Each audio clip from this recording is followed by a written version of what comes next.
I bought another one.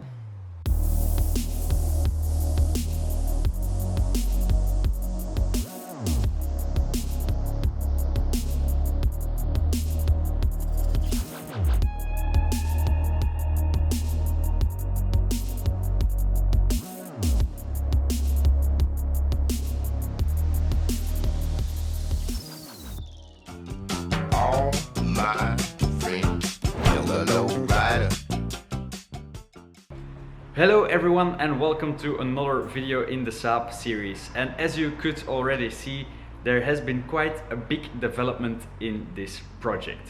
So as most of you know, I bought the grey Saab right at the time that the channel was hitting 100k subscribers. I was during that time looking for a nice little project to do to celebrate hitting that goal, and that is how the grey Saab came about. The first thing that we did with that car was put it on the lift to see how bad the rust damage was, because right from the start I knew that was going to be our biggest challenge. And yeah, it was a bit worse than I expected.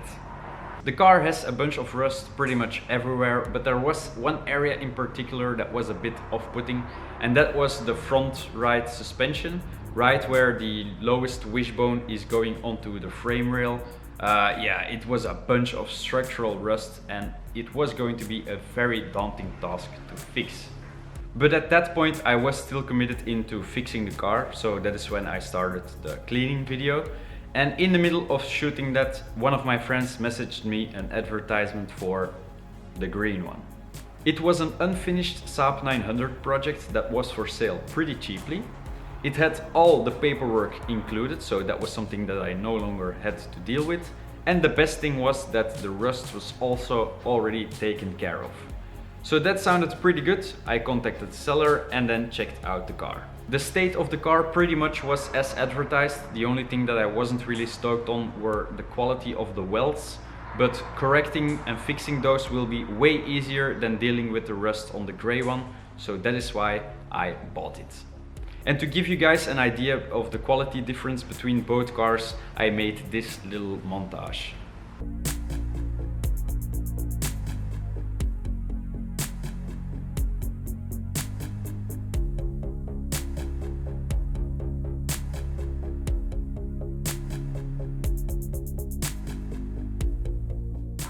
So the plan from now on is to fix up the green one and to use the grey one as a spare parts car, because I know how it goes when buying unfinished projects that are complete with all the parts. There's always a bunch of stuff missing, but I have a perfect donor sitting in the driveway, so we should be set in that department. And speaking of the spare parts, all of them are in the green one. So we are going to push it into the shop and see what is in it, so that we know what we are working with.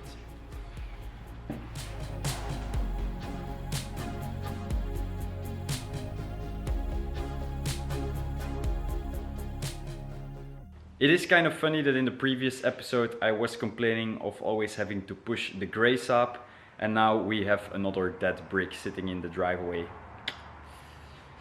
This car got filled like a turkey at Christmas, but instead of using beef and corn, it got filled with a bunch of car parts, and supposedly these are all the parts that we're going to need for this project. So let's have a look at them and hopefully everything is there.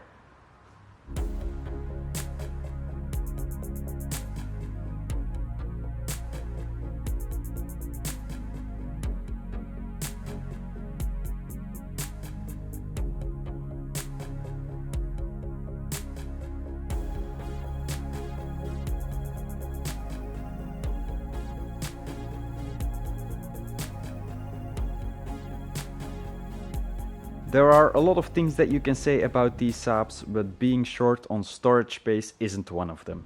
Just look at all this junk that we pulled out of the car's rectum. So we are going to start the tour here with the seats, and over here you can immediately spot that we have a big tear in the rear bench, and then here there is a small one as well. That is a bummer, but the front seats look to be in pretty good condition. The driver's seat still is in the car. And a nice bonus that I just found out is that they are heated. So that is pretty cool, and I'm really stoked about that. I don't know how we are going to fix that.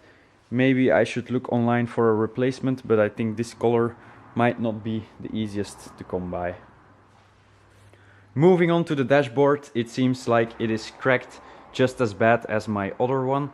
They already tried to fix it, but I don't think that is really the method of doing it. I have no experience with this, but we'll find a way to fix it. The bottom part looks reasonably clean though. Over here we have the door cards and other side panels.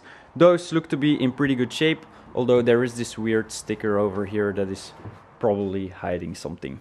Next we have the front and rear bumper, and I think those are different than the ones that are on my gray car, because this is an older model. The spoiler should be the same though, and then we have a front bumper part, I think, the lower part, not sure. This is a box with some miscellaneous stuff in there, some lighting, some glove box bits. I still have to go through this, so I'm sure we'll find a lot more treasures. Some sound deadening, more lights, and the cluster with 300,000 kilometers on it.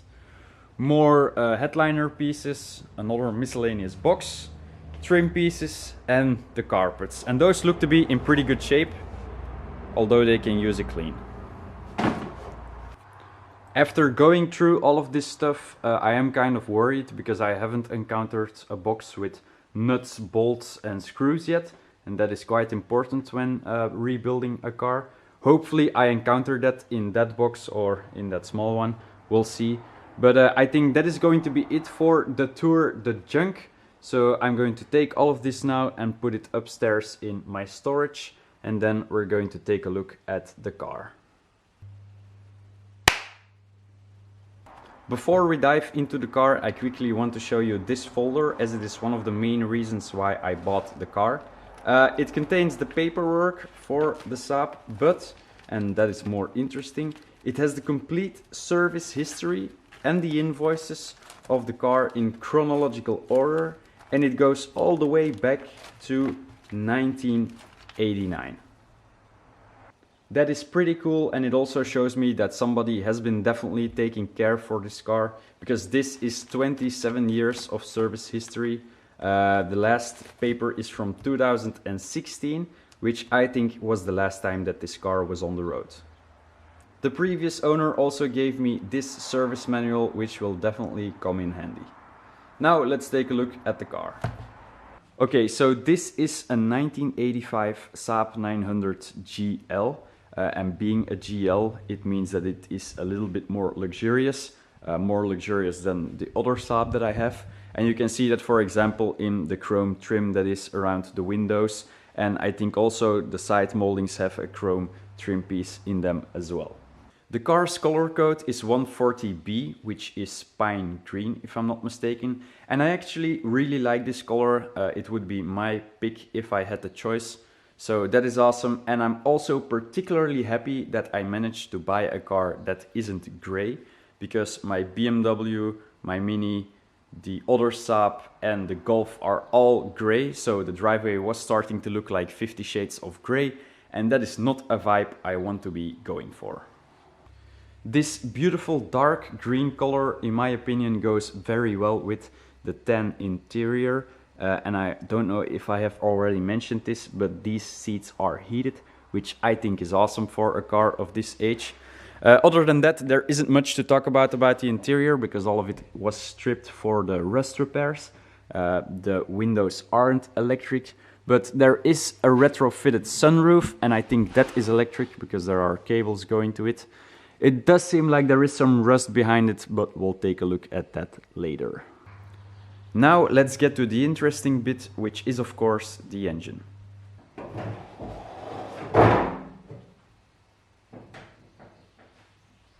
Okay, so this is the engine of the Saab, and you can immediately see that somebody already has been fiddling with it, and also that it is a bit different to the one that is in the other car. For example, the biggest differences are that this one has 8 valves in total with a single camshaft instead of the 16 valves with the dual overhead camshaft, and it doesn't have fuel injection but one single Zenith carburetor.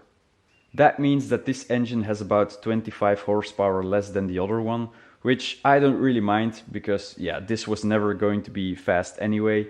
I just want to turn this into a nice looking cruiser. And I am more of a carburetor guy anyway, so there is that. I don't have any experience with this type of carburetor. I only know that they have like a giant piston in the middle and only one jet. But other than that, I am fairly clueless. But it will be nice to learn about these. I told you guys already that this was an unfinished project, and you can clearly see that somebody has started working on the engine. And I have a bit of mixed feelings about that, because although there are a few things that have been tackled that I would have done as well, there are some things that I would have done differently. A good thing, for example, is that allegedly the cylinder head came off the car. It has been resurfaced and then mounted again with a new head gasket. That is really nice. But for example, what I don't like is that a lot of stuff on the engine has been repainted and it has been done rather sloppy. For example, the cylinder head is painted in this weird primer color and I think it looks really bad. It also has overspray on the valve cover, which I'm not too stoked on. The intake manifold, that has been painted rather cleanly, but I would have preferred to vapor hone it. And then also the bolts have been painted in the same color. Once you put a key on that, it's going to start rusting again and look really bad. And then the fuel pump also, that has been painted in the primer. It looks really bad. I don't really know what the intent with this was. What also caught my attention is that in a lot of areas they used silicone instead of the proper gasket. That is something we'll need to address as well. Also, the complete gearbox has been painted in that primer, but yeah, I think I'm just going to have to live with that. It seems like we have a new throwout bearing for the clutch, so I'm hoping that the clutch has been replaced as well. Otherwise, that is no biggie on one of these cars. But then I noticed that the line coming from the slave cylinder for the clutch is missing, and actually the slave cylinder itself is also missing, so I think we'll have to buy a new one. And then when looking for the slave cylinder, I also noticed that one of the studs for the brake master cylinder has broke off on the brake booster, so that is a bit of a bummer. The previous owner also told me that the heater core has popped on this car and that the owner before him installed this plumbing thing to bypass it. So a heater core is definitely on my to order list. So to get this thing running and driving, there are definitely some pieces of the puzzle missing, but at least everything has been cleaned up a bit already, so it should not be too hard to make something happen here.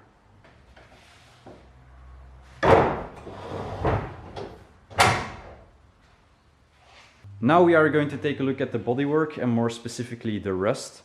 Because that was a big issue with the other car. And this one supposedly shouldn't have any issues with that, because you can clearly see that somebody has been doing some welding on the car. But let me quickly show you why I don't have a lot of faith in the repairs that have been done to this thing. Yeah. That is just a metal plate welded onto a big patch of rust. I can't believe that anybody can get themselves to do something like this. What a shame. So basically this means that I am going to undo all the repairs that have been done to this car, because I don't want to risk having rust sitting behind them and then it's just going to rust again. It is a shame, but still I think it is going to be less work than repairing my other car. Let me quickly show you all the repairs that we will have to redo. So we have a patch over here and a patch over there. Then we have to do the same on these two sides. In the front driver's side there is only this little piece. And then over here we're just going to replace the entire fender, because look at these horrible welds. I genuinely believe that there are blind monkeys that can do a better job than this. So that is still quite a lot of welding to do, but still I think it's going to be way less work than the other car. And actually let me quickly show you the area where the other car was really bad. Do you see that? We actually have some metal here.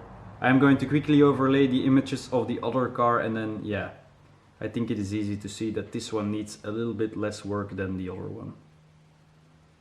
If we take a look at the rest of the underside of the car, it looks absolutely spotless. And it has an exhaust, which is also an issue I no longer will have to deal with. But something we are going to be dealing with immediately is the removal of this disgusting tow hook.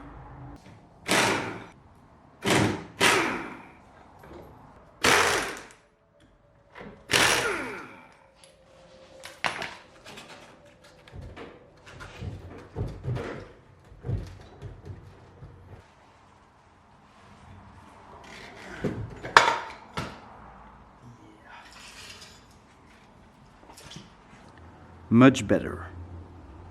After we do the complete rust removal, I think the next step is going to be to do a full respray on the car.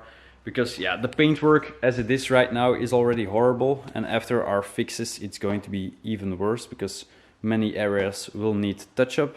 And yeah, the existing paintwork has been botched up numerous amount of times. There are so many sections with this type of stuff going on. For example, here as well, somebody has painted the car with a rattle can, I think, at a distance of 1 millimeter. So yeah, that looks pretty bad. I don't think I am going to do the respray as I don't really have the skills, the materials or the patience. So I rather let a professional do the work.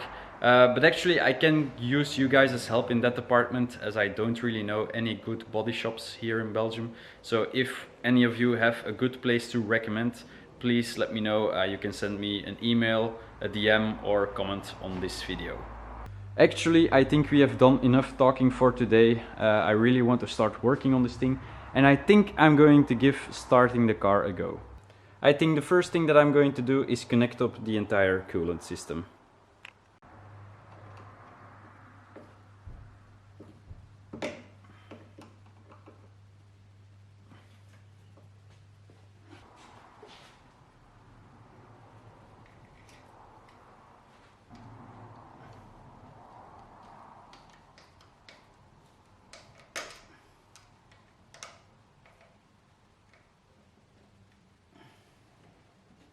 Okay, so I think that the coolant system is now connected correctly. I have put new clamps on everything, and over here I bypassed the heater core because normally there is a hose going into the firewall coming from the water pump and then it comes back into the intake manifold. But now we have just one hose that is directly going from the water pump into the intake manifold. So now let's put some water in it and see if we have any catastrophic leaks. I'm using normal tap water so that we make less of a mess if there is a leak.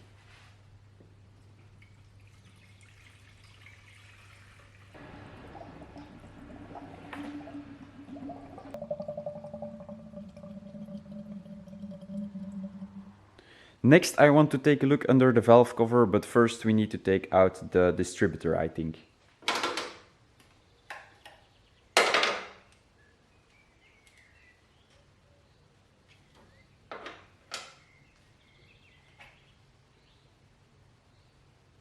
I'm quickly going to take a look inside.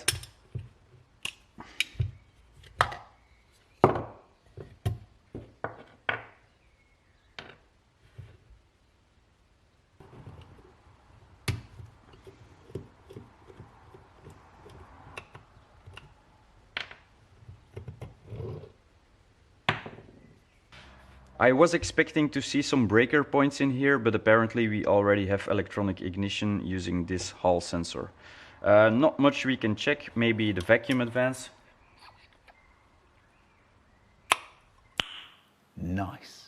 That seems to be working pretty well, so I think I'm going to just put it back together.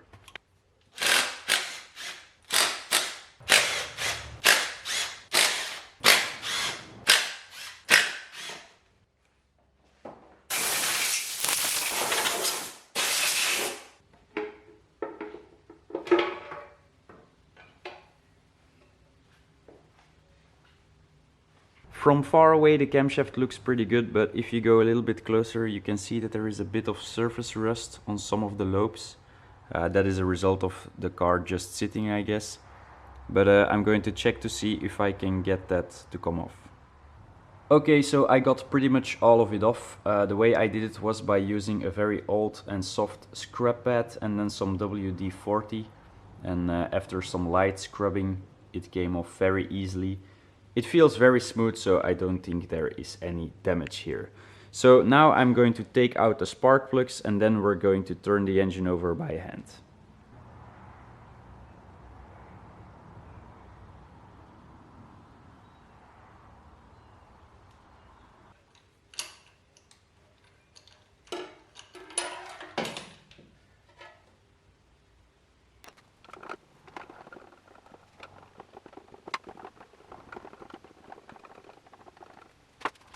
That all felt really good, and now normally I would be putting a battery in it to let the engine turn over a couple of times. But at the same time I also want to be checking if the fuel pump is working, because that is actuated by the camshaft. So I'm going to first take a look inside of the fuel tank to see if it is clean, and then we're going to test if the fuel pump is working as well. The other car is an injection and that needs an electric fuel pump, and those take their feed from this side, but since it is a mechanical one, the fuel feed is from this side along with the fuel sending unit. First, a quick vacuum.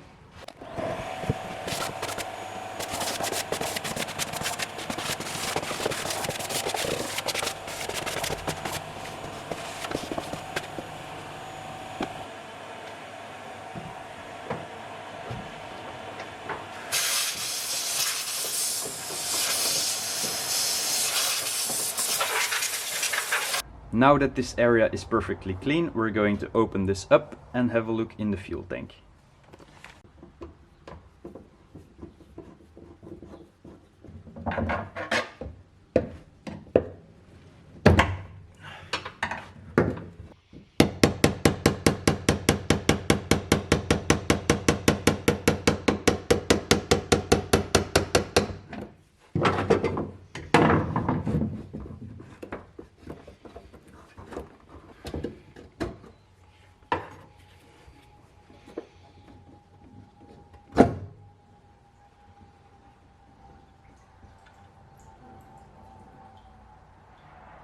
On the bottom there are a bunch of rust particles floating around, so I decided to take off the tank so that we can clean it. I think first I need to take off these hoses.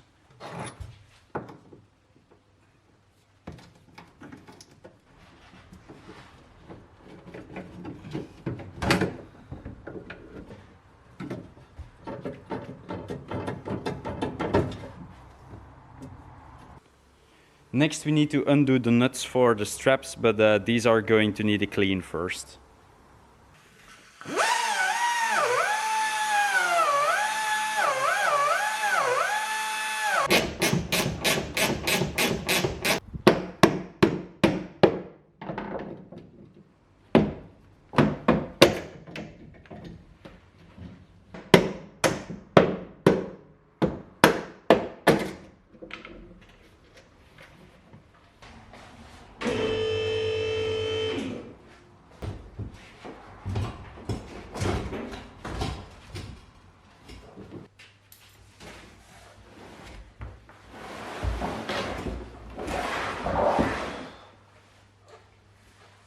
Well, that was a lot of fun.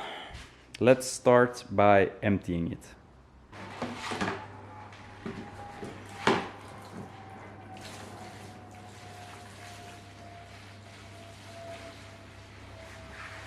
I have put the gas tank outside so that the last drops of gasoline can evaporate, and while we wait for that, I am going to do an oil change.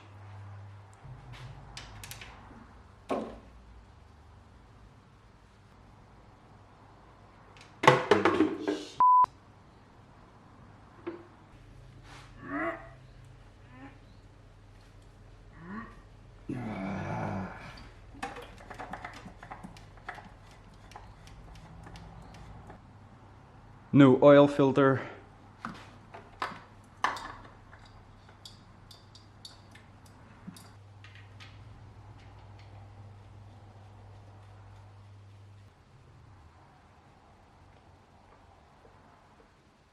Battery hooked up. Let's see if she cranks.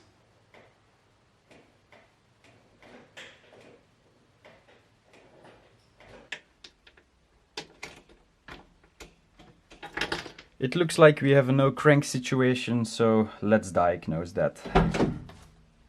Okay, pretty quickly I found the issue. This is the cable that goes to the starter solenoid. It is not connected. It needs to be connected to this plug coming from the starter relay, but the issue is that the previous owner made the cables too short, so I'm going to need to extend them.